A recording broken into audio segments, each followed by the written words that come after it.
Hola, muy bienvenidos a este módulo que aborda uno de los principios fundamentales dentro de la administración pública, como es la probidad. Vamos a estudiar de qué se trata la probidad y cuáles son sus principales aplicaciones dentro de nuestro ordenamiento jurídico en el ámbito público. Dicho esto,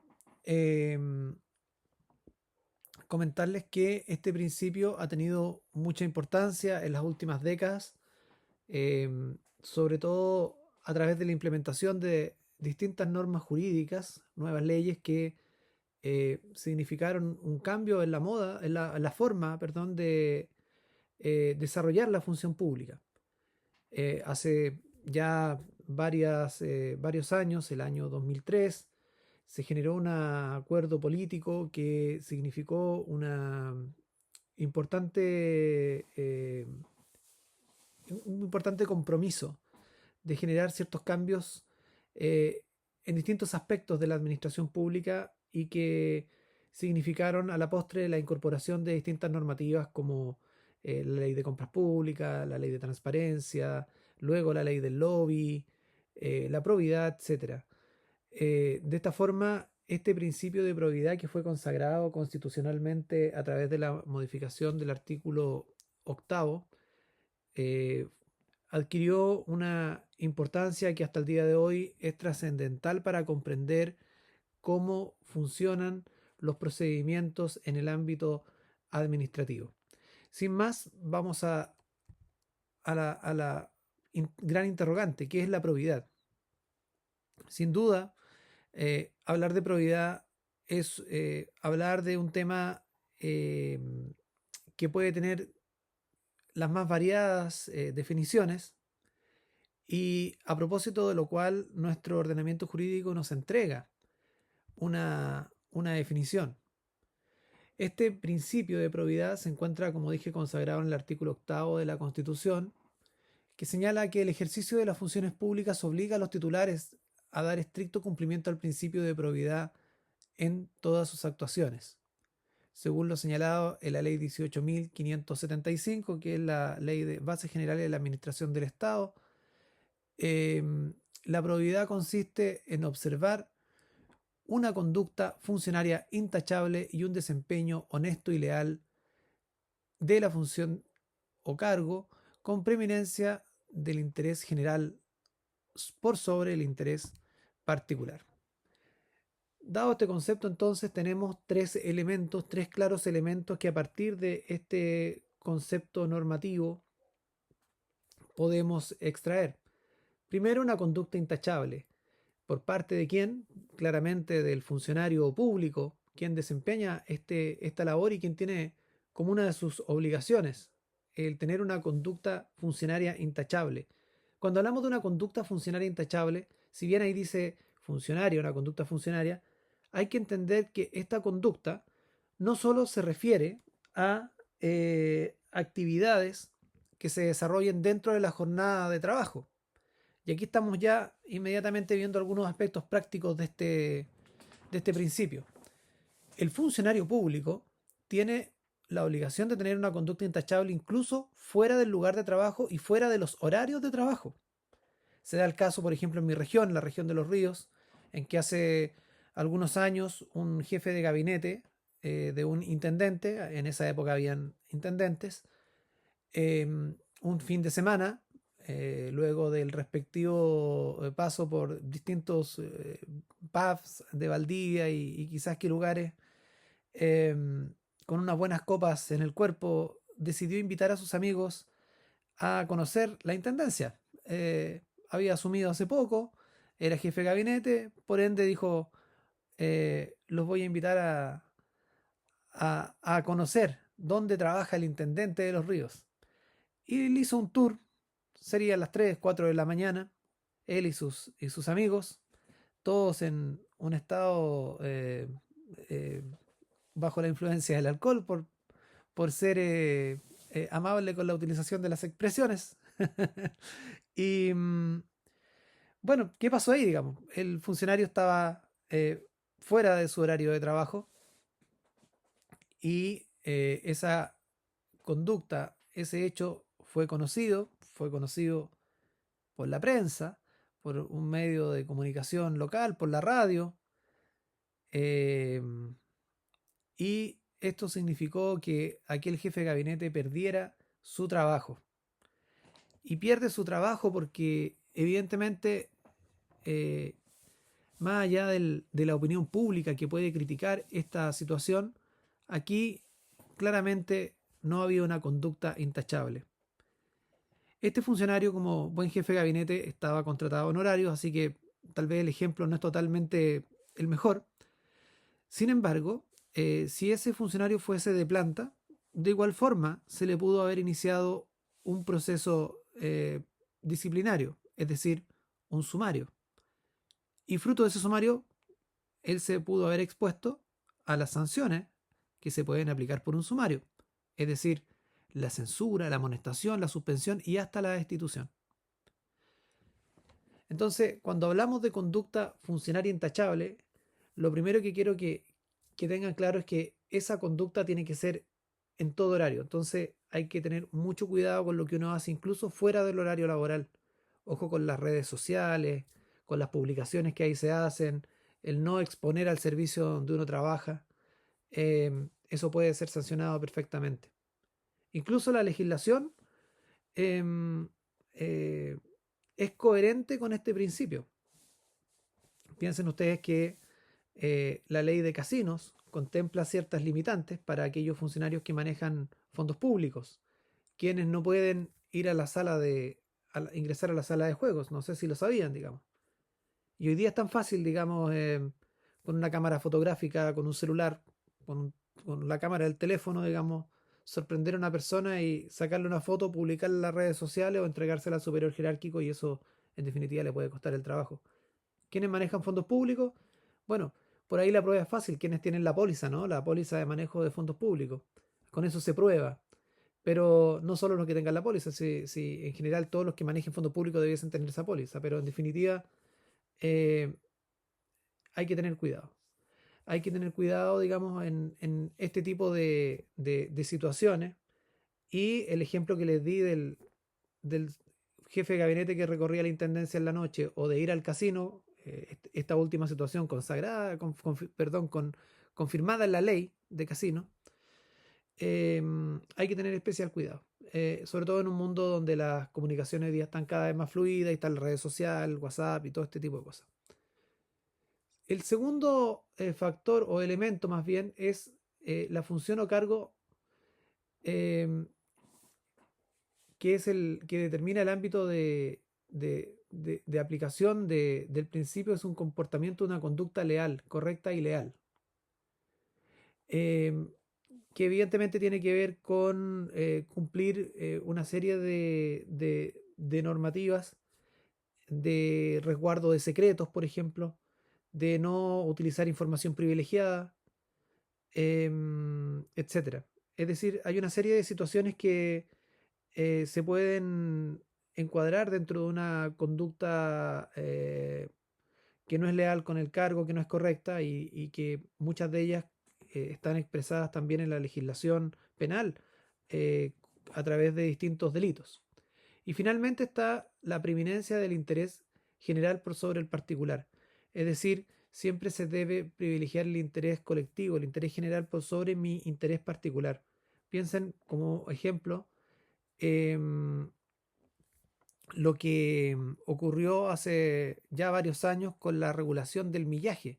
El millaje tiene que ver con estas millas que otorgan las líneas aéreas por em, hacer ciertos tramos. Bueno, pues hay muchos cargos públicos que requieren que el funcionario público viaje y muchos de ellos acumulaban millas y luego en sus vacaciones hacían uso de estas millas para vacaciones personales con su familia, etcétera. Ahí había un caso claro donde se vulnera este principio, digamos, del interés particular por sobre el general, que es lo que no debe ocurrir. Al contrario, debe primar el interés general y no sacar provecho de este tipo de situaciones. Esta situación en particular fue regulada, sin embargo, lo pongo a modo de ejemplo para que en definitiva quede claro de cómo este interés general siempre debe primar.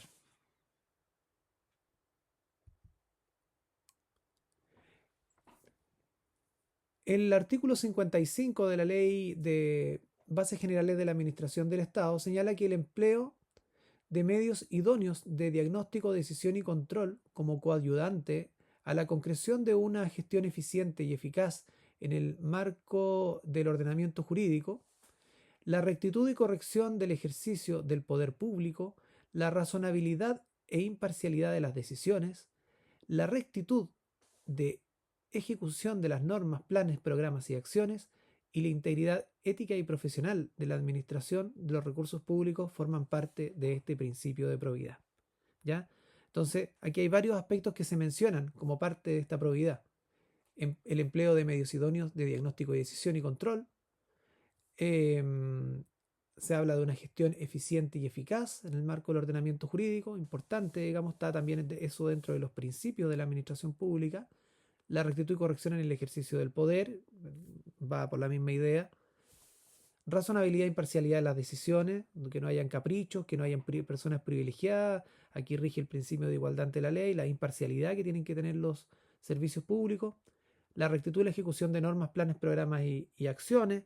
También ahí hay que tener ojo en no generar situaciones de privilegio. Y obviamente la integridad ética y profesional de la administración de los recursos públicos. ¿Qué es el sistema de integridad? Es un conjunto de instrumentos que fomentan entre sus integrantes un comportamiento apegado a determinados valores que contribuyan a instalar estándares de integridad, fortaleciendo una conducta ética entre quienes forman parte de las instituciones públicas. Los códigos de ética son una herramienta para prevenir la corrupción. Estos tendrán por finalidad promover la integridad, la honestidad y la responsabilidad de los funcionarios públicos. Esto tiene que ver con los sistemas de integridad. Valga decir que la integridad es un concepto que tiene su origen dentro de la administración pública. Me refiero a propósito de ciertos compromisos internacionales que adquirió el Estado chileno y que se empieza a hablar de integridad ya una vez implementadas muchas de las reformas legales en virtud del principio de probidad y transparencia. Y a través de este principio de integridad se busca ir un poco más allá de la probidad.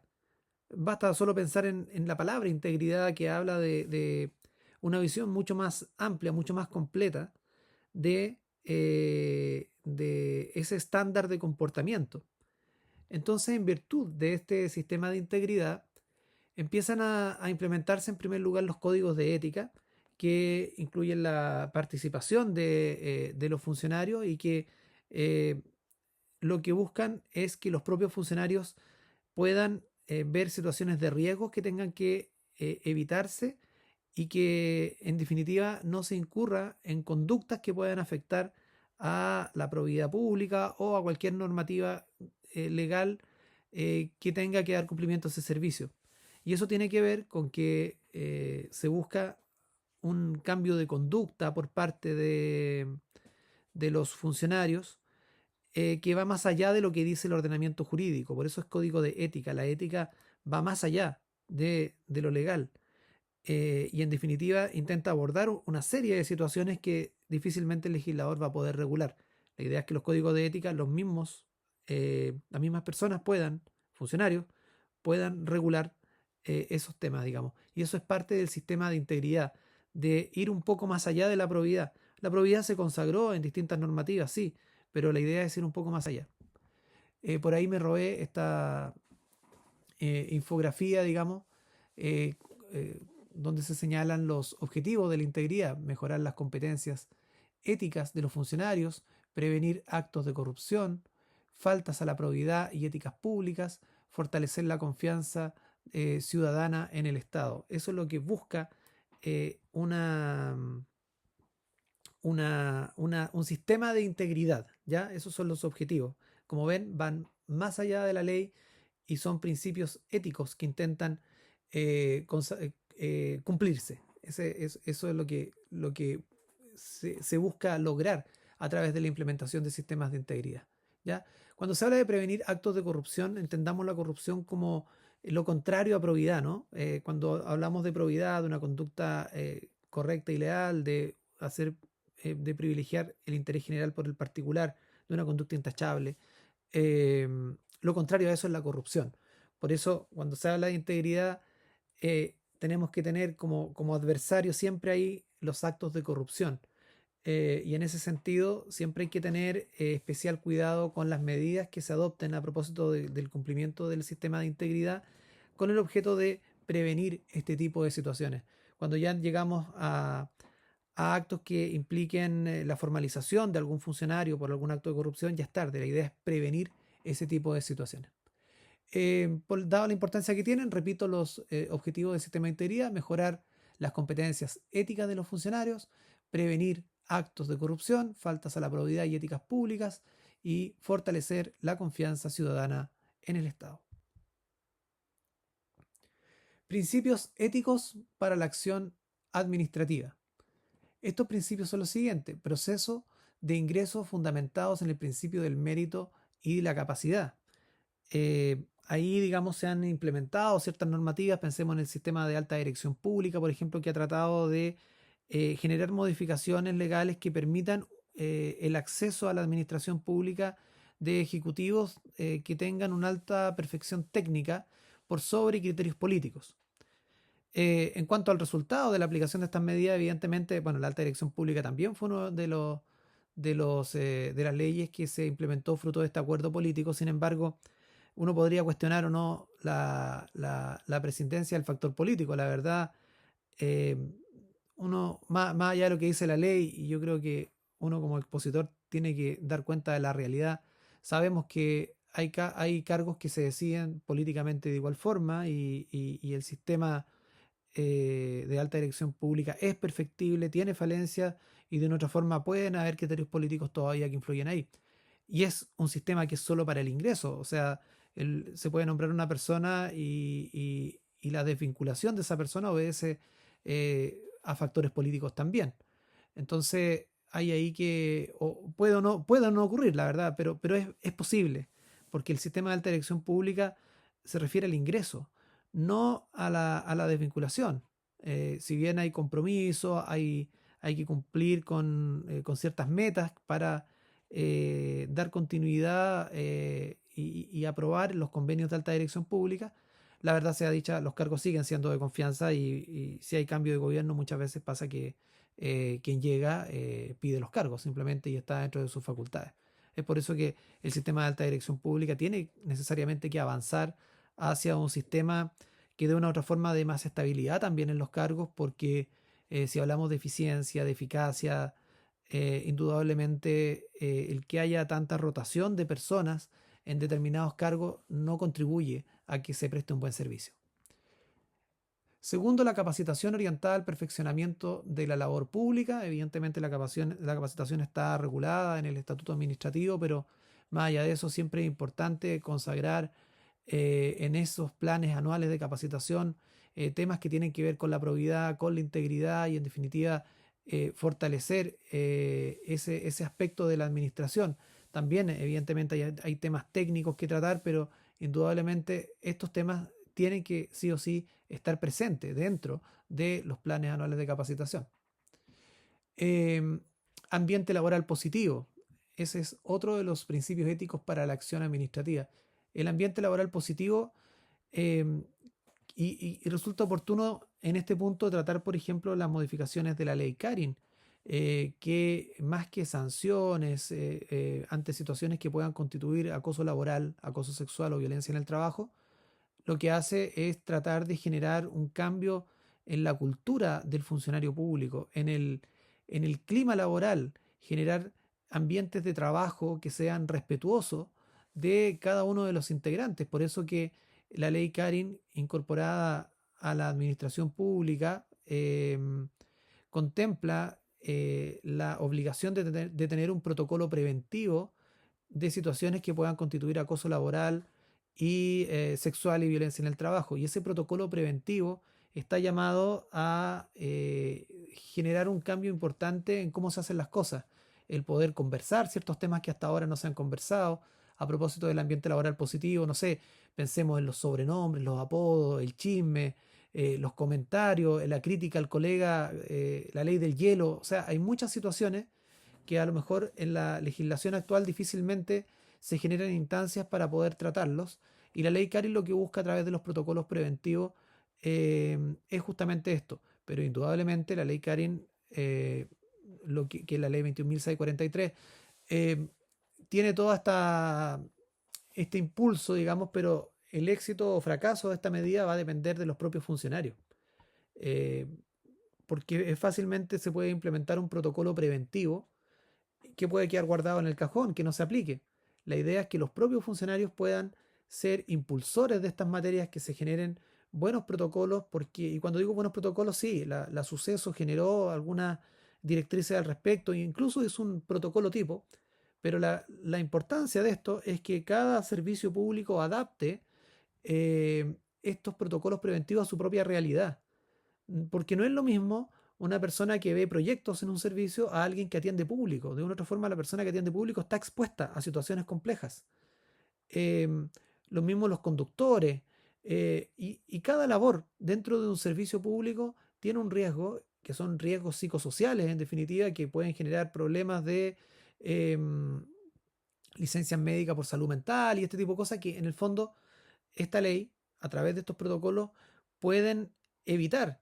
Y de esa forma, si lo miramos detenidamente, la ley Karim puede transformarse en un elemento positivo que da a principio un cambio en cómo nos tratamos, cómo nos respetamos dentro del ambiente laboral y de esa forma generar mejores ambientes de trabajo.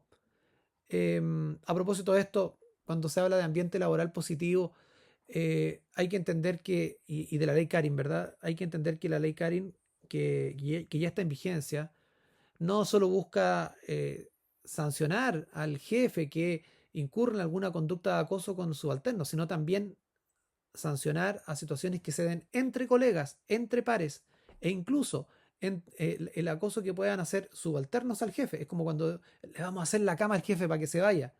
Ya, eso igual puede constituir un acoso laboral por parte de los subalternos.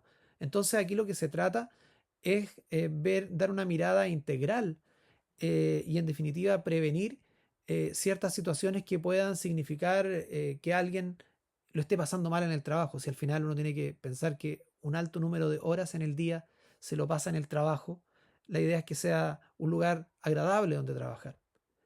Finalmente, para terminar la idea, la ley Karin establece algunas modificaciones al estatuto administrativo eh, a propósito de los hechos investigados por esta ley, como el acoso laboral, el acoso sexual y la violencia en el trabajo.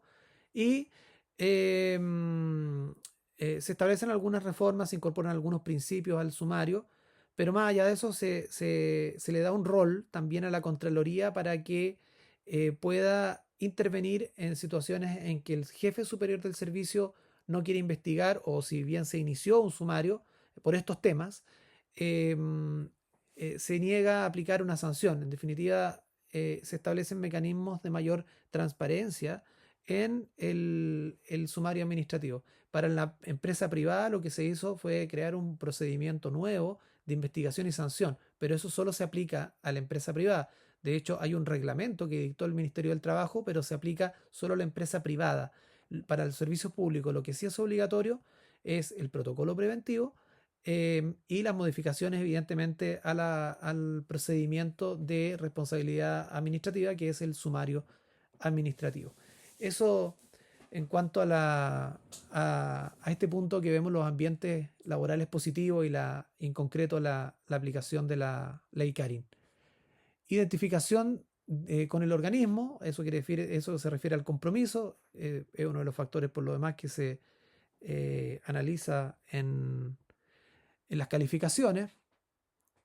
Eficiencia y eficacia en el trabajo, también es uno de los principios éticos para la acción administrativa.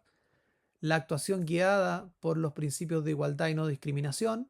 Evidentemente se busca tener una acción más inclusiva, tanto con los usuarios como entre colegas.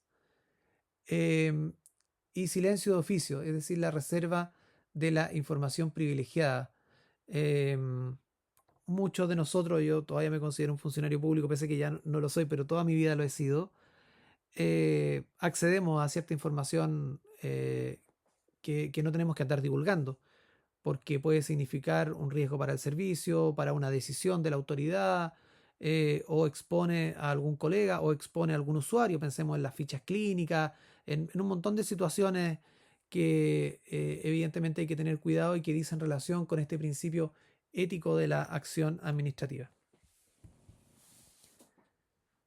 En cuanto a los valores esenciales en el ejercicio de la función pública, muchos de ellos se tratan cuando se estudian los principios de la administración pública. Estos son el compromiso, ya algo hemos hablado de eso, la confianza, la eficiencia y eficacia, la excelencia, la inclusión, la integridad, la responsabilidad, transparencia, participación, probidad y respeto. Respeto, como dije anteriormente, tanto al colega como a los usuarios. Hay también ahí que tener especial hincapié en que somos un servicio público, y cuando somos un servicio público, nuestra prioridad debe ser responder a las necesidades planteadas por la comunidad y de esa forma cumplir, porque hay una vocación de servicio también en el funcionario público, y ese principio de servicialidad, de estar al servicio del otro, eh, es siempre importante tenerlo presente.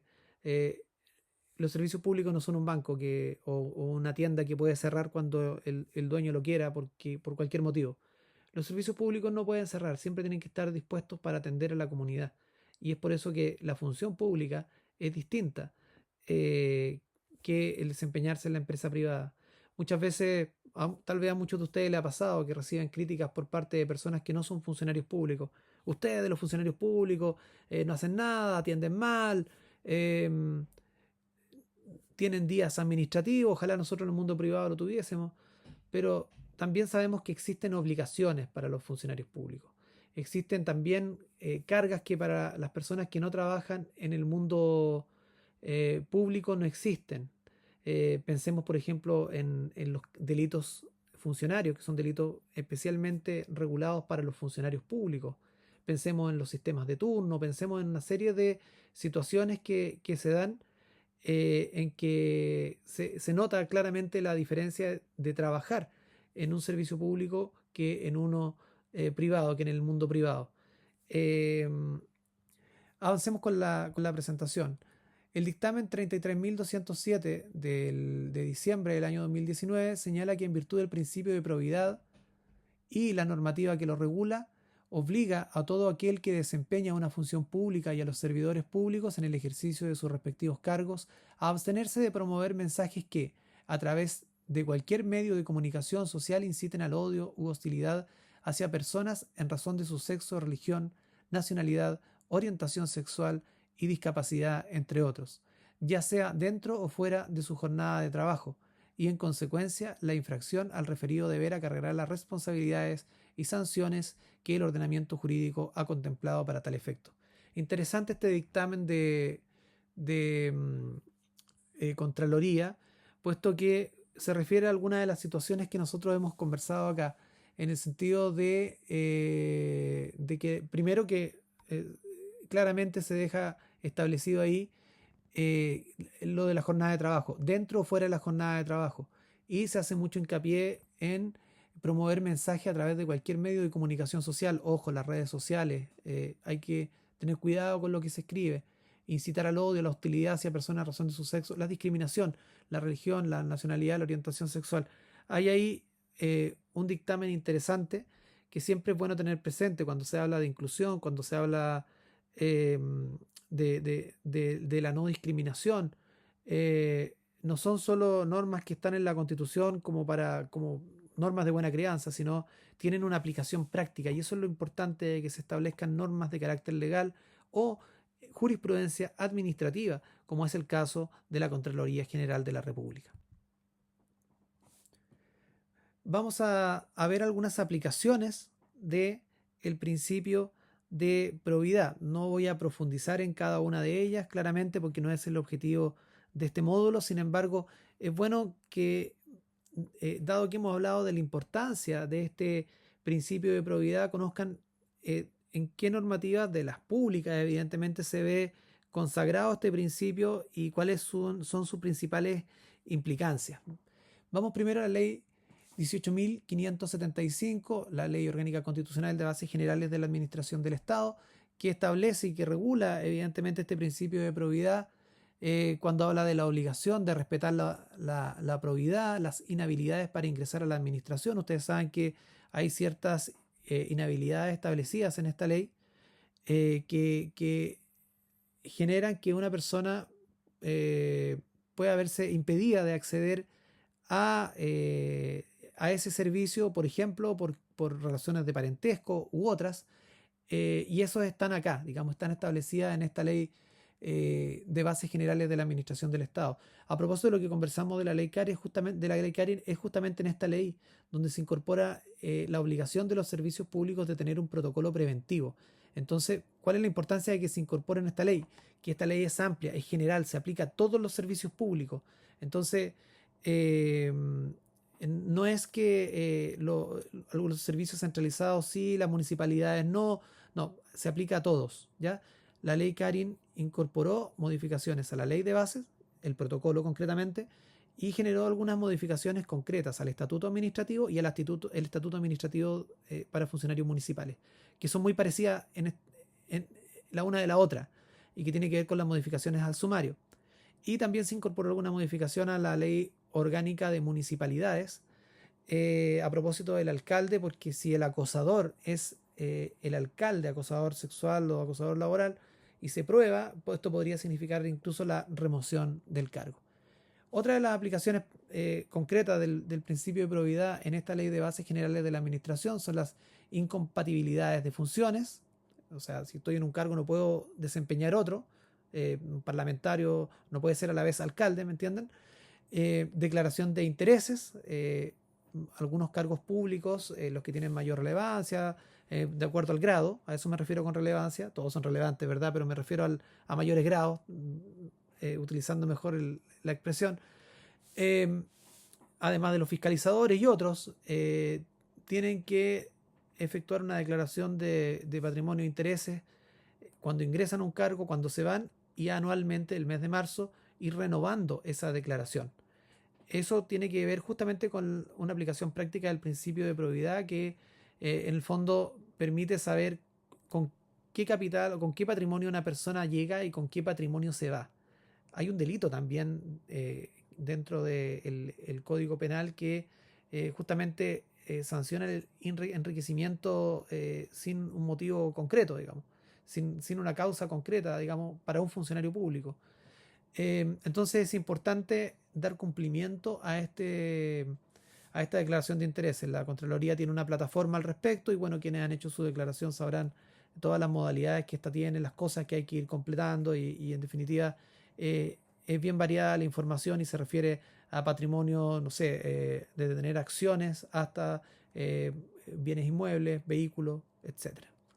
Participación también en sociedades, también se señala eso.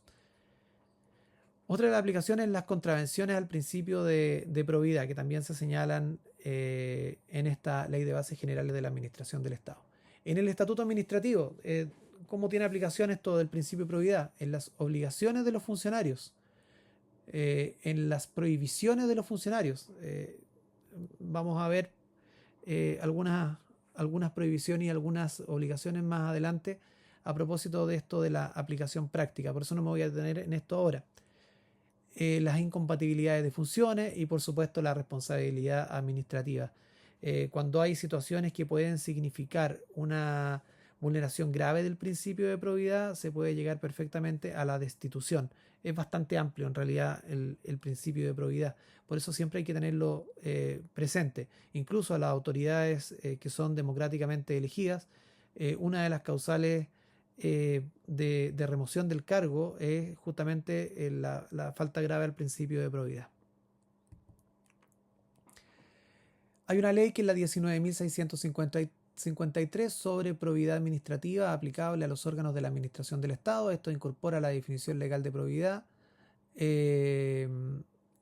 y varias normativas, digamos, referentes a las declaraciones y otras materias. La ley de compras públicas establece la probidad en relación a las compras que tienen que hacerse, los mecanismos de resguardo que tienen que existir, ciertas prohibiciones para los funcionarios que intervienen en los procesos de compra, etcétera. La ley 20.088, que es la obligatoriedad de declaración jurada patrimonial de bienes de autoridades que ejercen la función pública, y se incorpora también en la ley de bases generales de la administración ya señalada. La ley 20.205, que es la de protección al funcionario que denuncia faltas al principio de probidad, modifica el estatuto administrativo en diversas disposiciones, otorgando certezas de invulnerabilidad disciplinaria al denunciante. Muchas de estas leyes en realidad son leyes muy breves que lo que hacen es modificar otros cuerpos normativos. Por ejemplo, acá vimos anteriormente eh, la ley de probidad administrativa, que generó cambio a la ley de bases generales de la administración, o esta ley que se menciona acá, que modifica el estatuto administrativo. Entonces por eso a lo mejor son leyes que no son muy conocidas, pero en el fondo lo que hacen es modificar cuerpos normativos que son de aplicación general y que son claramente más conocidos por los funcionarios públicos, como la ley de bases generales de la administración y el estatuto administrativo. O en el caso que mencionamos también anteriormente, la ley de compra. Hubo recientemente, el año pasado, el año 2023, una modificación a la ley de compras que justamente se refirió a estos temas de probidad administrativa, y que estableció mayores, entre otras muchas modificaciones, mayores salvaguardos para este principio. La ley de transparencia establece el derecho a la información pública. Esta es la transparencia activa, y también la transparencia pasiva, que se refiere al derecho, la pasiva, que tiene cualquier persona de poder exigir al servicio público información sobre determinada materia. La ley del lobby, que para mí también es una ley de transparencia, que lo que hace es dar cuenta de ciertas situaciones, los donativos, los viajes por parte de algunas autoridades. Ahí se regula las actividades orientadas a obtener determinadas decisiones administrativas, determina los sujetos activos y pasivos en materia de lobby junto a las obligaciones, crea registros públicos en materia de lobby. Los registros públicos son los que acabo de mencionar: donativos, viajes, las audiencias. La ley 20.880 de probidad en la función pública y prevención de conflictos de interés establece la obligatoriedad de las declaraciones de interés patrimonio, las DIP, que ya hicimos mención a ellas, y hay una modificación también en otras normativas, la obligación de revisión del jefe de servicio, el fideicomiso ciego, etc. Ley 20.900, el fortalecimiento de la transparencia de la democracia, modifica la ley 18.700 sobre votaciones populares y escrutinio, y la ley 19.084 sobre transparencia, límite y control del gasto electoral.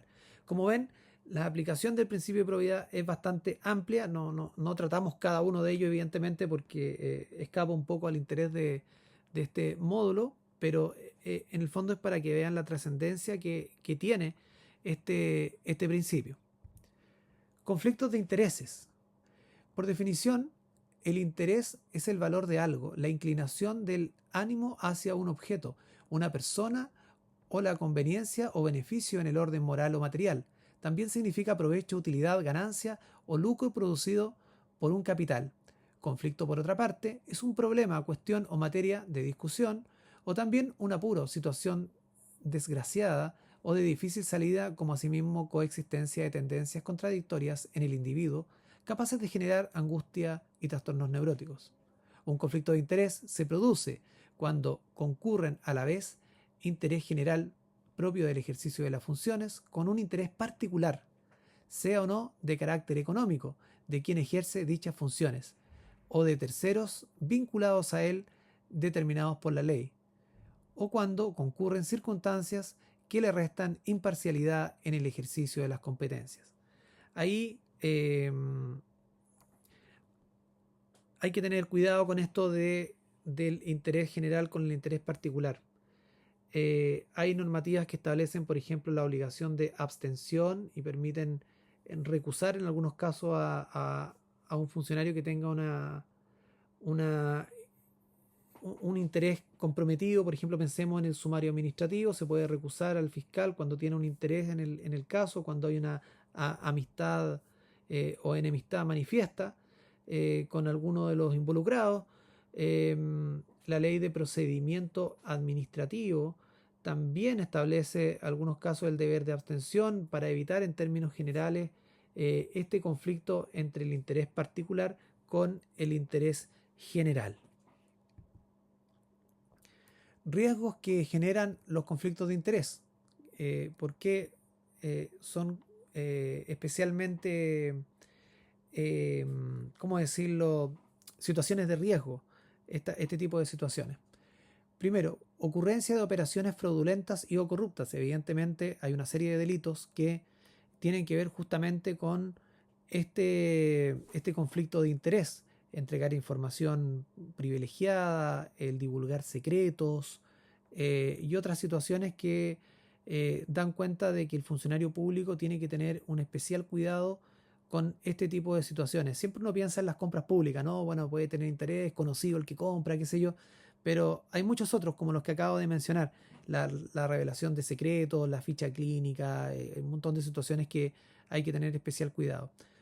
Riesgo también de daño de imagen de la organización. Evidentemente, cuando hay un conflicto de interés y alguien está involucrado, se afecta la confianza que tiene la ciudadanía en el servicio público. Entonces hay que tener especial cuidado. Piensen los casos de corrupción que han afectado, por ejemplo, a carabineros o a otras entidades. Cuando eso pasa, inmediatamente hay una desconfianza por parte de la ciudadanía. Y esto es grave si consideramos que en general hay una desconfianza en la ciudadanía en las instituciones. Piensen cuántos parlamentarios han sido formalizados e incluso condenados por distintas situaciones que involucran una afectación al principio de probidad y concretamente donde ha existido un conflicto de interés. Eso genera mucha desconfianza por parte de la opinión pública y desde luego eso no es bueno para nadie. El riesgo también de demandas judiciales y laborales, de inhabilitación de acceso de proveedores y fuentes de financiamiento más conveniente para las empresas del Estado, deficiencia de calidad de los productos y o servicios adquiridos, tráfico de influencias que afecten el normal funcionamiento, competencia desleal. Hay servicios que manejan desde luego información importante. Pensemos en CERNAC, pensemos en el Servicio de Impuestos Internos. Hay que tener mucho cuidado con el resguardo de esa información. Eh, Mayores costos para la organización o el Estado, eh, desconfianza pública, etcétera. El artículo 64, número 1 de la Ley de Bases Generales de la Administración señala que contravienen especialmente el principio de probidad administrativa las siguientes conductas. Aquí la ley de base es concreta, ¿no? Y dice: usar en beneficio propio o de terceros la información reservada o privilegiada a que se tuviese acceso en razón de la función pública que se desempeña. Súper claro, ya lo hemos conversado, para no caer en redundancia no me voy a remitir a ello. 2. Hacer valer indebidamente la posición funcionaria para influir sobre una persona con el objeto de conseguir un beneficio directo o indirecto para sí o para terceros. Es decir, que por tener un cargo intervengo en beneficio de otro o personal, digamos, eso evidentemente no corresponde. Es como si a alguien le quieren sacar un parte, por ejemplo, y dice: no, yo soy tal autoridad, usted no me puede sacar un parte. Entonces, a ese tipo de situaciones se refiere. Indudablemente hay personas que tienen cargos que no son tan relevantes y que creen que por tener una cuota de poder dentro de una organización se creen todopoderosos, digamos. Evidentemente ese tipo de situaciones no corresponde y puede generar también problemas de este tipo. El exceso de confianza y abusar de una situación de poder pueden significar una afectación grave al principio de probidad, como se señala expresamente acá en la Ley de Bases Generales de la Administración. 3. Emplear bajo cualquier forma dinero o bienes de la institución en provecho propio o de terceros. Ahí quienes manejen fondos públicos, la buena utilización de las cuentas corrientes, hay que tener cuidado con ese tipo de cosas, las glosas, hay un delito de malversación de fondos públicos que no necesariamente significa que la gente se lleva la plata para la casa, sino se utiliza plata de ítem en cosas que no corresponden. Hay que tener cuidado con ese tipo de cosas. Seguimos entonces con normativas que establece la Ley de Bases Generales de la Administración que contravienen el principio de probidad administrativa. Ejecutar actividades, ocupar el tiempo de la jornada de trabajo o utilizar personal o recursos del organismo en beneficio propio o para fines ajenos o a los institucionales. Ahí también piensen en los vehículos fiscales. Hay que tener mucho cuidado con la utilización de los vehículos fiscales, no utilizarlo para actividades personales, sino estrictamente para lo laboral y para los fines que requiera el servicio público. Número 5. Solicitar, hacerse prometer o aceptar en razón de cargo o función para sí o para terceros donativos, ventajas o privilegios de cualquier naturaleza. Exentúense de esta prohibición los donativos oficiales y protocolares y aquellos que autoriza la costumbre como manifestaciones de cortesía y buena educación. Si relacionamos esto con la ley del lobby no prohíbe que se hagan donativos, ¿verdad? La prohibición está dada aquí, en esta normativa. Y la línea que separa aquello que se puede recibir de aquello que no se puede recibir es bastante tenue, ¿verdad? Eh, yo entiendo que si a uno le regalan un libro, un lápiz, un presente de estos que se entregan cuando llega la fiesta, por ejemplo, las glorias del ejército, o para el 21 de mayo se entrega, bueno, eh, cuando se entregan presentes se entiende que es parte de lo protocolar. Sin embargo, ya si estamos hablando de un caballo de carrera fina sangre, evidentemente no corresponde y el funcionario público tendrá que rechazar ese tipo de regalos. ¿Ah? Entonces, los alcaldes también tienen que tener cuidado con lo que regalan, los donativos, pero ojo con esto que es también a quien recibe. Así que esta normativa está pensada así. Dice solicitar, hacerse prometer o aceptar en razón de su cargo para sí o para terceros donativos. O para tercero, mire, le regalo este collar para su señora. O le regalo este reloj para su marido. Mire, sabe que no lo acepto, no corresponde, digamos. Eso es lo que corresponde hacer para evitar este, esta, incurrir en este tipo de conductas y de esa forma contravenir especialmente el principio de probidad administrativa. Está expresamente señalado en la ley, así que está súper claro. 6. Intervenir en razón de sus funciones en asuntos que se tenga interés personal o en que lo tengan el cónyuge, hijos, adoptados o parientes, hasta el tercer grado por consanguinidad y segundo por afinidad inclusive. Asimismo, participar en decisiones en que exista cualquier circunstancia que le reste imparcialidad. Las autoridades y funcionarios deberán abstenerse, etcétera, etcétera. O sea, hay un deber de abstención, de no inmiscuirse en temas que no son propios de su competencia. Y eso pasa también con funcionarios del propio servicio, no necesariamente se trata de ir a meter las narices a otro servicio. Se trata, por ejemplo, de si hay un sumario y hay un fiscal llevando la investigación, la autoridad no puede inmiscuirse en esa labor del fiscal. Hay que tener cierto resguardo de ese tipo de situaciones. 7. Omitir o eludir la propuesta pública en los casos en que la ley lo disponga. Ojo con la ley de compra, los casos en que se utiliza el trato directo tienen que ser excepcionales, prima desde luego la licitación, etc. Y octavo, con esto termino, contravenir los deberes de eficiencia, eficacia y legalidad que rigen el desempeño de los cargos públicos con grave entorpecimiento del servicio o del ejercicio de los derechos ciudadanos ante la administración. Esto es como muy claro, ¿no? El principio de juridicidad, legalidad, eficiencia, eficacia. Han salido hartos ejemplos en esta exposición.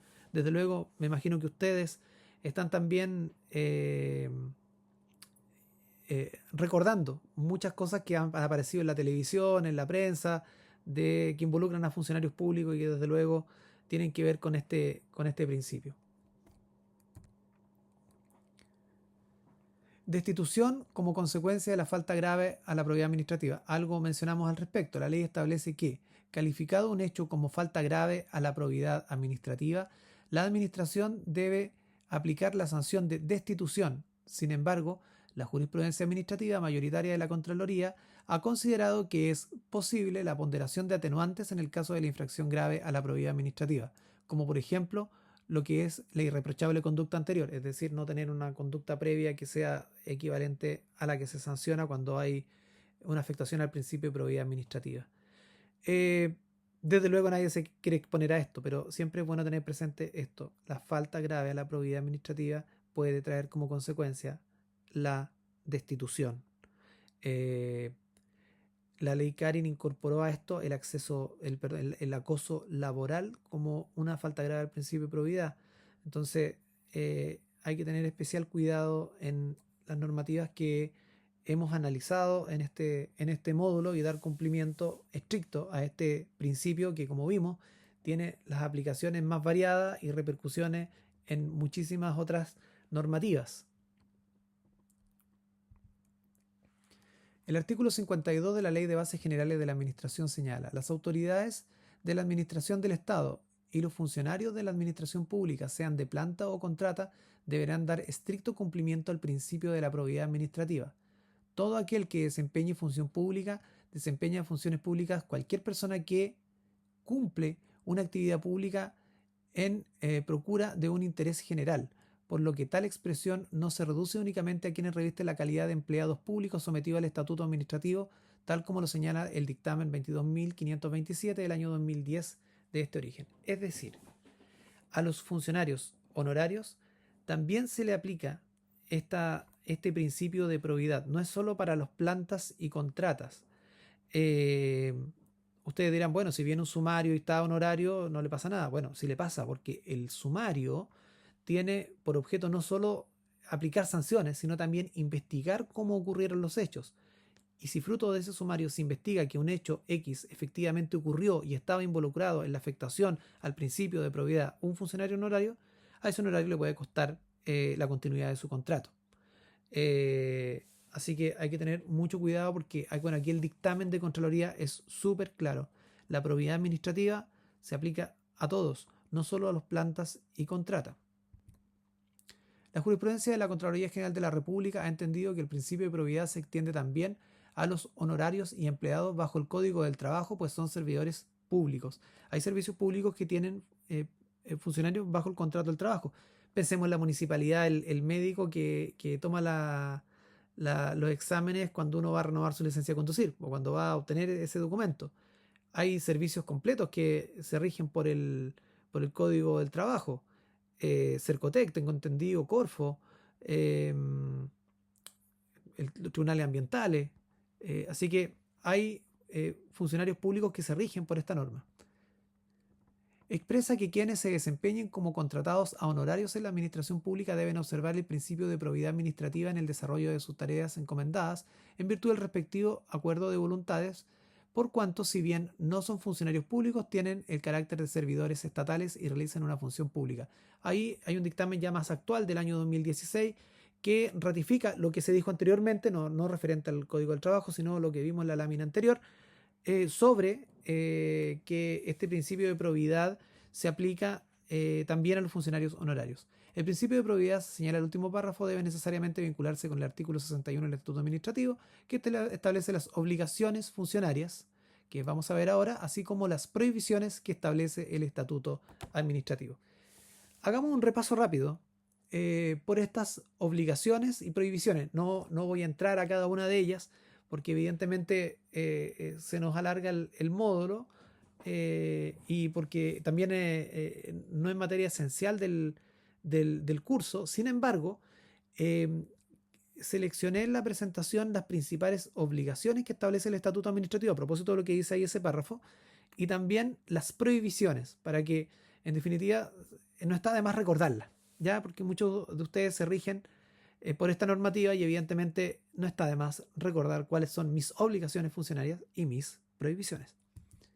Obligaciones funcionarias: desempeñar personalmente las funciones del cargo. O sea, no puedo mandar si me siento un poco malo, no quiero ir a trabajar a un pariente a hacer mi pega. Claramente no se puede. Orientar el desarrollo de las funciones al cumplimiento de los objetivos de la institución. 3. Realizar sus labores con esmero, cortesía, dedicación, eficiencia. 4. Cumplir la jornada de trabajo y realizar los trabajos extraordinarios que ordene el superior jerárquico, también es parte de mis obligaciones. Siguiente, cumplir con las destinaciones y comisiones de servicio, también. Siguiente, obedecer las órdenes impartidas por el superior jerárquico. Guardar secreto de los asuntos que revisten el carácter de reservado, eso también lo hemos conversado. Siguiente, observar una vida social acorde con la dignidad del cargo. Aquí está lo que decíamos, ojo con lo que pasa fuera del horario de trabajo. Observar una vida social acorde con la dignidad del cargo. Está en el Estatuto Administrativo también. Entonces aparecen distintos distintas normativas. Hay que tener cuidado con eso. Seguimos con las obligaciones. Proporcionar con fidelidad y precisión los datos que la institución requiera. Denunciar a la justicia con la debida prontitud los crímenes o simples delitos y la autoridad competente los hechos de carácter irregular.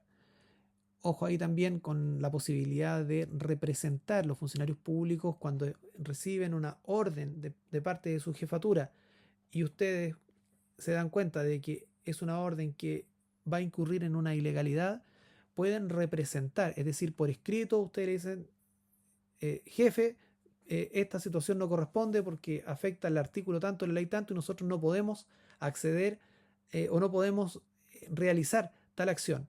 Ustedes lo hacen por escrito, le queda un respaldo, y si en definitiva ocurre que hay una investigación criminal por ese tema o hay un sumario por ese tema, quien represente en su momento no se ve afectado por esa investigación. O sea, en el fondo queda resguardado. Y esa es una institución que a veces no se utiliza mucho en los servicios públicos porque, claro, implica como decirle no al jefe, pero también es uno de los derechos de los funcionarios públicos y es importante que se conozca, que se difunda y que se haga efectivo, porque también es un mecanismo de control. Usted como subalterno no tiene por qué atender a todo lo que diga el jefe. Si el jefe va a incurrir en una ilegalidad, bueno, usted lo representa por escrito para que quede como prueba. Yo lo ingresaría por oficina de parte, así me queda el cargo, el timbre o la fecha, digamos, en que ingresó. Y el día de mañana, si Contraloría hace una fiscalización y ve que este tema está mal hecho y usted intervino en tal cosa, sí, pero en su momento yo le dije a mi jefatura que no correspondía. Y aquí está el documento como copia. Usted se libera de responsabilidad. Entonces, ojo también con ese derecho de los funcionarios, ya que hablamos de obligaciones, de prohibiciones, vamos a hablar a continuación. Destaquemos algunos derechos también que tiene el funcionario público, que es este derecho de representación. Otra de las obligaciones es rendir fianza cuando en razón de su cargo tenga la administración o custodia de fondos o bienes. Aquí están las clásicas pólizas de fondos públicos o de manejo de vehículo fiscal, que se pagan también con la liquidación, se descuentan y se pagan con el patrimonio del funcionario, que son un seguro. Esas pólizas de manejo de fondos públicos en algunos momentos, cuando pueden venir juicios de cuenta, cuando hay errores administrativos, se pagó mal y hay que reponer esa plata, ahí, digamos, esa póliza sirve, porque el funcionario que maneje dineros públicos, por ejemplo, y que pague mal un determinado gasto, digamos, que se haya que hacer, y la Contraloría inicia un juicio de cuentas contra él y todo, se determine su responsabilidad, bueno, ahí las pólizas son útiles para que en definitiva se cubra ese monto en todo o parte, digamos, si no alcanza, bueno, puede incluso pagar o responder con su propio patrimonio el funcionario, pero evidentemente es la excepción y para eso están establecidas estas pólizas. Sigamos con las obligaciones. Me entretengo al ver cada uno de estos puntos porque se me van ocurriendo cosas y bueno, yo creo que esa es la idea también, no dedicarse a leer la lámina, sino a poner ejemplos. Observar estrictamente el principio de probidad administrativa, conducta con honestidad, leal, preeminencia del interés público, etc. Justificarse ante el superior jerárquico de los cargos que se le formule con publicidad. Vamos a las prohibiciones. Usted no lo haga.